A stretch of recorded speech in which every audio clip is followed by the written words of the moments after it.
भौतिक राशि। हाँ, भौतिक राशि के दो प्रकार थे, फिजिकल क्वांटिटी बोलते हैं, इसको क्या बोलते हैं? फिजिकल क्वांटिटीज के दो प्रकार थे, ठीक है। पहला प्रकार कौन था?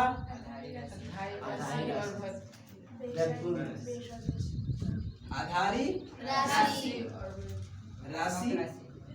बोले तो बेसिक क्वांटिटी, क्या बोलते हैं इसको? Basic quantities. और दूसरा क्या था जी? व्युत्पन्न राशि। बहुत अच्छा। तो ड्राइव्ड क्वांटिटीज, क्या बोलते हैं इसको? Drive quantities. तो ये हो गया दो प्रकार भौतिक राशि के।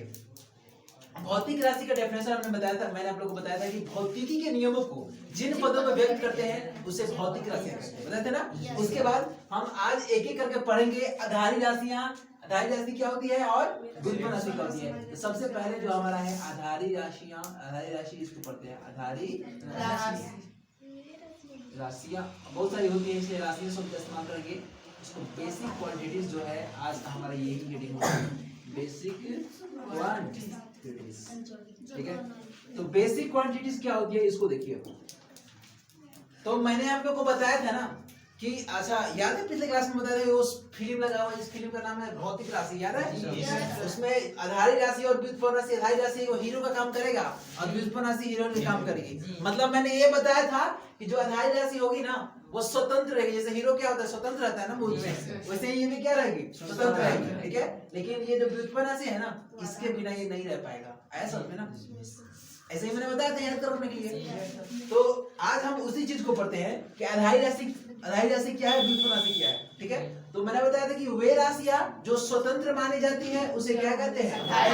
आधारी राशियां कहते हैं। तो जो आपको समझ में आ रहा गया होगा कि जो आधारी राशि हो क्या होगी? स्वतंत्र होगी, ठीक है। इसके लिए किसी दूसरे की आवश्यकता नहीं होगी, समझ में आया ना? ये एकदम स्वतंत्र घूमता फिरता। वे राशियां जो स्वतंत्र मानी जाती है उसे क्या कहते हैं?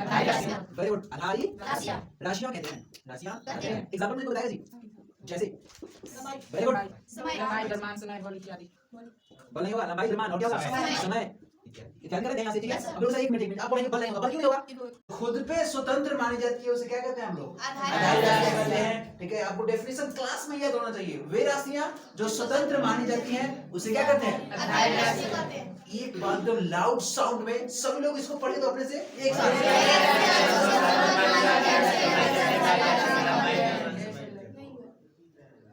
एक साथ नहीं हुआ, ठीक है, एक साथ होनी चाहिए। क्लास को हिला कर रख देना, ठीक है। चलो फिर से,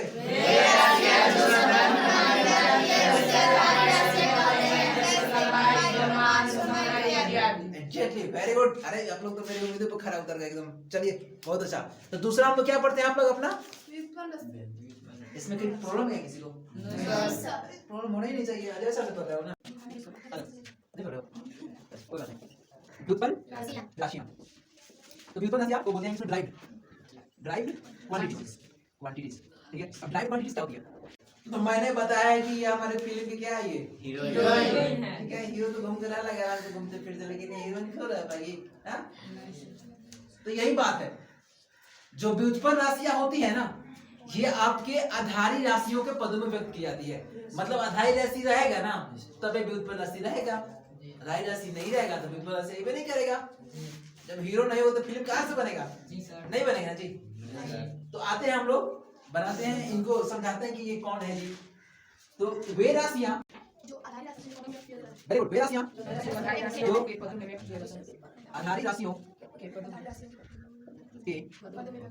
किया जाता है या जाता है उसे व्युत्पन्न राशियां कहते हैं। अब चलिए हम देखते हैं, हम कितने लोग एग्जांपल बता सकते हैं, बताइए तो। क्षेत्रफल, आयतन, बहुत अच्छा, बल, ऊर्जा इत्यादि। एनी प्रॉब्लम किसी को? क्षेत्रफल निकालने के लिए दो लंबाई चाहिए ना जी। लंबाई कहाँ से लिए हम लोग? आधारी राशि से बोले थे ना कि इसका सहारा लेना पड़ेगा। क्षेत्रफल के कैसे मतलब क्या होता है? मीटर का होता है ना जी। मतलब 2 मीटर, 2 मीटर कहाँ से आया है? बताइए तो यहीं से आया है ना।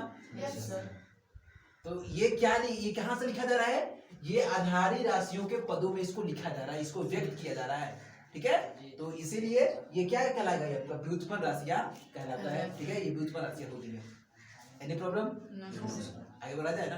Yes sir. तो आगे देखिए मात्रकों के विषय में, जिस तरह से ये आपका आधारी राशि होता है ना, ठीक उसी प्रकार से आधारी मात्रक होगा, ठीक है। और जिस तरह से आपका व्युत्पन्न राशि होता है ना, उस तरीके से व्युत्पन्न मात्रक होगा। तो हमें हेडिंग देना है मात्रकों की पद्धति। क्या देना है? मात्रकों की पद्धति।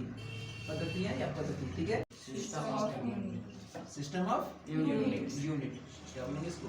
System of. चलिए हमें पढ़ना है यहाँ से मात्रकों की पद्धति, जिसे बोलते हैं सिस्टम ऑफ यूनिट। अब सिस्टम ऑफ यूनिट क्या होती है, इसलिए सबसे पहले हमको पढ़ना होगा, पहला को बोलते हैं आधारी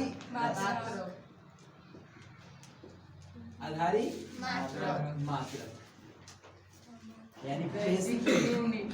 क्या बोलेंगे इसको? बेसिक यूनिट्स बोलेंगे ना।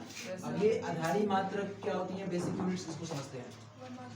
अच्छा पहले दोनों को लिख लेते हैं। ये एक होता है, एक और होता है आपका व्युत्पन्न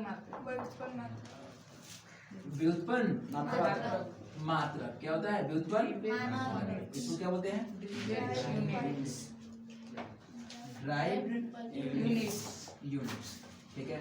तो अब इन चीजों को जैसे हम समझे हैं ना, इसमें कि आधारी राशियां क्या होती हैं, ये स्वतंत्र मानी जाती है, ठीक उसी प्रकार से व्युत्पन्न आधारी मात्रक भी क्या होते हैं, स्वतंत्र। वैसे मात्रक जो स्वतंत्र माने जाते हैं उसे आधारी मात्रक कहते हैं। यहीं से याद कर लेना, एक ही जैसे, ठीक है। दूसरा व्युत्पन्न मात्रक क्या हो जाएगा, वो किसके पदों में लिखेंगे हम लोग? आधारी मात्रक के पदों में लिखेंगे, उसे क्या कहेंगे हम लोग? व्युत्पन्न मात्रक, ठीक है। तो आइए उसको लिख लेते हैं एक बार से। तो सबसे पहला हमको हेडिंग देना है यहाँ से आधारी